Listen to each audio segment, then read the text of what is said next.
A god with a third eye that sees through illusion, a divine dog that never leaves his side, and a weapon powerful enough to enforce the laws of heaven. His Erlang Shen, a hidden boss in blackmyth Wukong who gives players serious trouble, and in Journey to the West, the only heavenly warrior who can truly stand against Sun Wukong. But Erlang Shen didn't start as the figure we know today. He's shaped by different gods, legends, and ancient beliefs that slowly merged over thousands of years. So, who is he really? Why does he have a third eye? And how did a divine dog and a strange weapon become part of his legend? This video is divided into two parts. First, the origins of Erlang Shen. Second, his iconic image, his third eye, his divine dog, and his legendary weapon. Feel free to jump to whichever part interests you most. Alright, let's get started. Erlang Shen is one of the most iconic gods in Chinese mythology. He's usually portrayed as a handsome warrior with immense power and mastery over powerful mystical arts, including the legendary 72 transformations. He also possesses a mysterious third eye, wields a chip-point double-edged spear, and is accompanied by a divine hound. But here's the interesting part. The Erlang Shen most people know today is largely a product of later novels and storytelling traditions. In Chinese folk religion, there are actually three major figures who were merged into the god we now call Erlang Shen. The first is Yang, the version most people know from Journey to the West or blackmyth Wukong. According to the story, Yang was born to a mortal man and the Jade Emperor's sister, making him the emperor's nephew. He's part divine, part human, immensely powerful but still capable of human feelings and warmth. The second version goes back more than 2,000 years. Li Erlang, the second son of the famous minister Li Bing. He helped his father control floods around the Guan River at Guankou in what's now Sichuan province. The local people admired him so much that they started worshipping him as a water god, sometimes calling him Guankou Erlang. The third version is Zhao Yu, a governor in the ancient Shu region in what's now Sichuan province, also called Zhao Erlang because he was the second son in his family. He repeatedly battled flood dragons and protected local communities from disaster. Locals built temples to honor him. And in Taoist tradition, he's usually known as Qingyuan Miaodao Zhenjun, a river guard and protector. Before we move on, there's one thing worth clearing up. Erlang isn't actually a name. In traditional China, sons were often referred to by their birth order within the family. So Erlang literally means the second son or the second young man. Meanwhile, Shen simply means god or deity. That's why different figures like Li Erlang and Zhao Erlang could all become known as Erlang Shen. Interestingly, among the three versions of Erlang Shen, Yang is actually the newest. He appeared much later in popular novels and operas, drawing inspiration from earlier figures like Li Erlang and Zhao Erlang. For ordinary people though, those distinctions didn't matter much. Some worshipped Li Erlang, the flood control hero. Others prayed to Zhao Erlang, the brave local official. And many revered Yang, the three-eyed warrior god. Now that we've covered Erlang Shen's origins, let's take a closer look at his appearance. One of Erlang Shen's most iconic features is the vertical third eye on his forehead. This third eye can shoot golden beams, see through invisibility, and pierce illusions. It's how he was able to see through all of Sun Wukong's 72 transformations. But here's the twist. In early depictions of Erlang Shen, even the early Yang, he didn't have a third eye at all. It wasn't until later, around the Qing dynasty, that folk operas and storytelling started giving him this extra eye. So, where did this third eye really come from?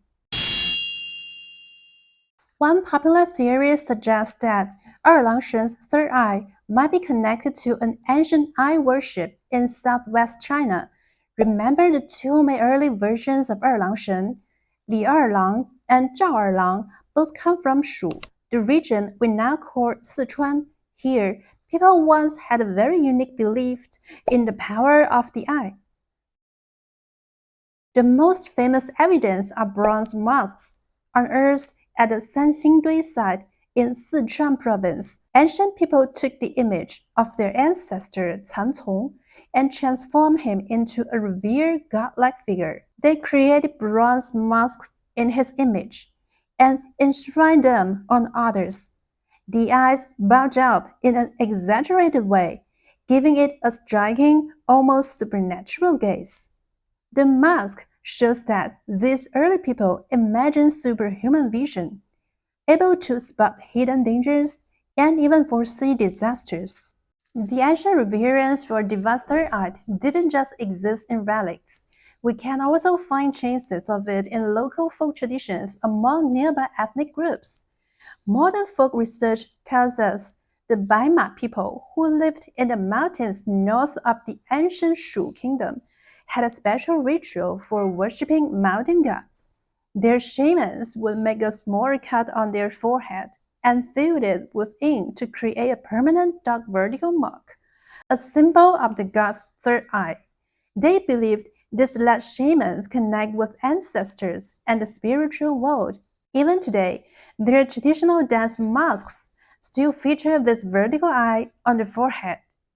Another theory connects Erlang Shen's third eye to a Taoist figure known as Marshal Ma. In folk stories, he was sent by the heavenly emperor to investigate injustice in the human world. To help him see truth from lies, a vertical eye was placed on his forehead, a symbol of moral judgment and the ability to tell good from evil. In some Buddhist traditions, he is also linked to Huaguang, heavenly king Buddha. There, the third eye is described as having a fiery power, able to burn away evil and reveal deeper truths, even across time, including past and future. These chains are very similar to Erlang Shen's third eye, which can also see through deception and revealed hidden reality. Some viewers might notice a familiar parallel in Indian mythology, the third eye of Shiva, which also represents destruction and higher perception. These may not be direct borrowing, but rather the result of a long cultural exchange.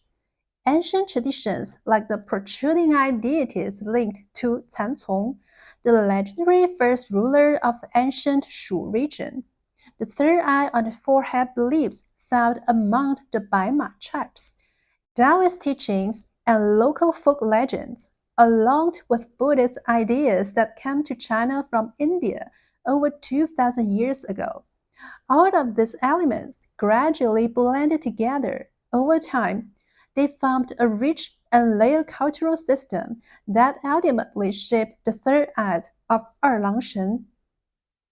You might be thinking, a god with three eyes must look really odd, right? Well, far from it.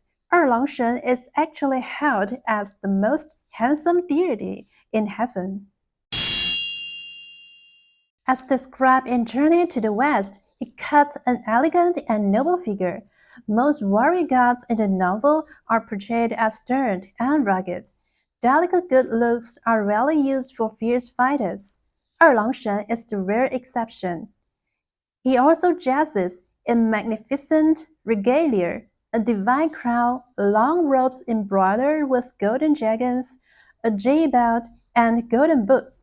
Besides his famous chip-point double-edged spear, he is always accompanied by his loyal hound. Handsome yet mighty, he's truly a warrior god with the grace of a royal prince. This hound stays by Erlang Shen's side. It keeps hidden most of the time. but becomes his most trusted ally in battle. In Journey to the West, this divine hound is called Sichuan, meaning thin-waisted dog. It looks a lot like a greyhound, slim-waisted, yet incredibly strong and explosive. When Erlang Shen was ordered to capture Sun Wukong, they fought fiercely for ages with no clear winner. In the end, the hound tackled Sun Wukong and sealed the victory. Now let's talk about the signature weapon, the chip-point double-edged spear. At first glance, this weapon looks a lot like Poseidon's trident from Greek mythology, but they are totally different in design and use. A standard trident only has 3 prongs for stabbing. Erlang Shen's weapon also has 3 sharp tips to strike enemies, plus long sharp blades on both sides. It can pierce, slash, and block attacks, a versatile weapon for both offense and defense. Its design also reflects his role as a heavenly guardian. The 3 prongs stand evenly apart, and the twin blades balance each other out. This neat, symmetrical shape stands for rules and discipline, able to subdue demons and evildoers. The weapon symbolizes law and order, meant to keep peace across the heavens and earth. Sun Wukong's golden staff is the total opposite. It can swing or grow at will with no fixed shape, standing for wild freedom and untamed chaos. The 2 weapons make a perfect contrast. Beyond his striking looks and heroic aura, Erlang Shen also wins people over with his unique personality. About his personalities and the relationship with Sun Wukong, or why does Erlang Shen help Sun Wukong, we'll discuss in the next video. Thanks for watching. I'll see you next time.